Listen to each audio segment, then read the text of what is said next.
കേരളത്തിലെ ഒരു civil station ജപ്തി ചെയ്തിരിക്കുന്നു എന്ന് പറഞ്ഞാൽ വിശ്വസിക്കുമോ? യെസ്, അതും സംഭവിച്ചിരിക്കുന്നു. കൊല്ലത്തെ സിവിൽ സ്റ്റേഷൻ കെട്ടിടം ജപ്തി ചെയ്ത കൊല്ലം സബ് കോടതി 2003 ഭൂമി ഏറ്റെടുത്തതുമായി ബന്ധപ്പെട്ട കോടതി വ്യവഹാരമാണ് കലക്ട്രേറ്റ് ഉൾപ്പെടെ ജപ്തി ചെയ്യുന്ന നടപടിയിൽ കലാശിച്ചത്.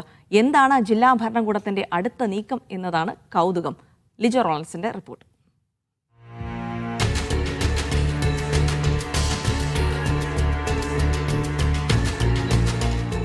നമ്മളിപ്പോൾ കണ്ട ഈ കൊല്ലം കളക്ട്രേറ്റ് കെട്ടിടം ജപ്തി നോട്ടീസ് ഒട്ടിച്ച ഒരവസ്ഥയിലാണുള്ളത്. 2003 ഒരു കേസുമായി ബന്ധപ്പെട്ട നടപടിക്രമങ്ങളുടെ ഭാഗമായിട്ടാണ് ഇപ്പോൾ ജപ്തി നോട്ടീസ് ഒട്ടിച്ചിരിക്കുന്നത്. കൊല്ലം സബ് കോടതിയുടേതാണ് അത്തരത്തിൽ ഒരു വിധി വന്നിരിക്കുന്നത്.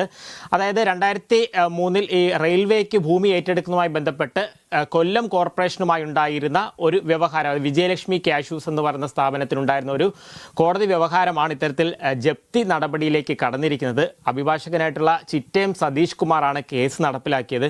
എനിക്കൊന്ന് അപൂർവമായിരിക്കും ഒരു ജില്ലയിലെ ഇത്തരത്തിൽ കളക്ട്രേറ്റ് തന്നെ ജപ്തി ചെയ്തുകൊണ്ടുള്ള ഒരു ഉത്തരവ് ഇപ്പോൾ കോടതിയുടെ ഭാഗത്ത് നിന്ന് വരും.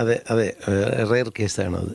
എന്താണ് ഇതിലേക്ക് വഴിവെച്ച ഒരു കാര്യമെന്ന് പറയുന്നത്? അതായത് VLCയുടെ 1 ഏക്കർ 13 സെൻറ്റോളം കോർപ്പറേഷൻ ആവശ്യത്തിലേക്ക് സർക്കാർ ഏറ്റെടുത്തു. അതായത് സർക്കാർ അക്വിസിഷനിങ് അതോറിറ്റിയും കോർപ്പറേഷൻ റിക്വസിഷനിങ് അതോറിറ്റിയാണ്. കോർപ്പറേഷൻ്റെ ആവശ്യത്തിന് വേണ്ടി കോർപ്പറേഷന് വസ്തു വേണമെങ്കിൽ കോർപ്പറേഷൻ ഗവൺമെൻറ്റിനെ അറിയിക്കണം. കളക്ടർ അത് നോട്ടിഫൈ ചെയ്ത് ഏറ്റെടുത്ത് കൊടുക്കും. അതിൻ്റെ പൈസ കോർപ്പറേഷൻ കൊടുക്കണം. അതിൻ്റെ അടിസ്ഥാനത്തിൽ കോർപ്പറേഷൻ്റെ റിക്വസ്റ്റ് പ്രകാരം കേരള ഗവൺമെൻറ് നോട്ടിഫൈ ചെയ്തു. നോട്ടിഫൈ ചെയ്തതിന് ശേഷം അത് അക്വയർ ചെയ്തു. 1 ഏക്കർ 13 സെൻറ്റോളം ഉണ്ട്. അതിന് 1,15,00,000 രൂപയോളം അനുവദിച്ചതിന് ശേഷം അത് പോരാന്ന് പറഞ്ഞുകൊണ്ട് വസ്തു ഉടമ ഹൈക്കോടതി കൊല്ലം സബ് കോടതിയിൽ ക്ലെയിം പെറ്റീഷൻ കൊടുത്തു. ആ ക്ലെയിം പെറ്റീഷനിൽ 8 കോടി രൂപകളായിട്ട് കൂട്ടിക്കെട്ടി. ഹൈക്കോടതി കൂട്ടിക്കെട്ടിയതിനെതിരെ കോർപ്പറേഷൻ ഹൈക്കോടതിയിൽ പോയി കൂടിപ്പോയെന്നും പറഞ്ഞ് ഇത് കുറഞ്ഞു പോയെന്നും പറഞ്ഞ് ഞങ്ങൾ ഹൈക്കോടതി പോയി. ഹൈക്കോടതിയിലും കൊല്ലത്തും ഞാൻ തന്നെയാണ് നടത്തിയത് ഈ കേസ്.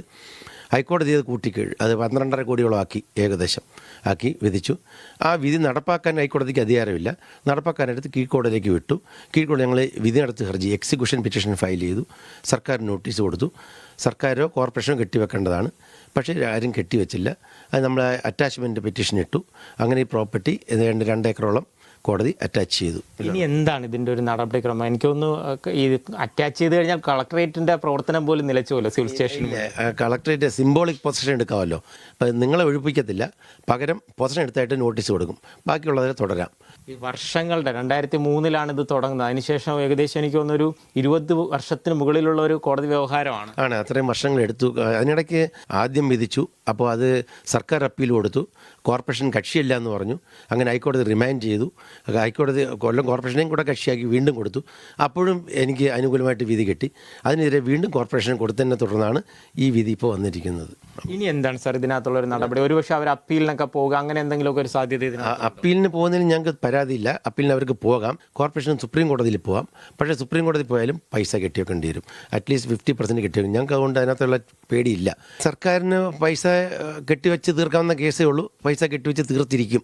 അതിന് സംശയമൊന്നുമില്ല. എന്തായാലും കോടതി വ്യവഹാരങ്ങൾ നടക്കുന്നു. ഈ സ്ഥലമെന്ന് പറയുന്നത് ചിന്നക്കട ഉപാസന ആശുപത്രിക്ക് സമീപത്തുള്ള 1 ഏക്കറിൽ കൂടുതൽ വരുന്ന ഒരു സ്ഥലമാണ് ഇത്തരത്തിൽ വന്നിരിക്കുന്നത്. എന്താണ് ഇനി സർക്കാരിൻ്റെ അതായത് കളക്ട്രേറ്റിൻ്റെ ഒക്കെ ഭാഗത്തു നിന്നുള്ള ഒരു നടപടി എന്നുള്ളതാണ് ഏറ്റവും കൗതുകം. ഒരു പക്ഷേ വളരെ വേഗത്തിൽ തീർക്കും. അത് വീണ്ടും കോടതി വ്യവഹാരങ്ങൾ തുടങ്ങുമോ ഇല്ലയോ എന്നുള്ളത് നമുക്ക് കണ്ടറിയാം. അൻസമാനൊപ്പം ലിജോ റോളൻസ്, മീഡിയ 1.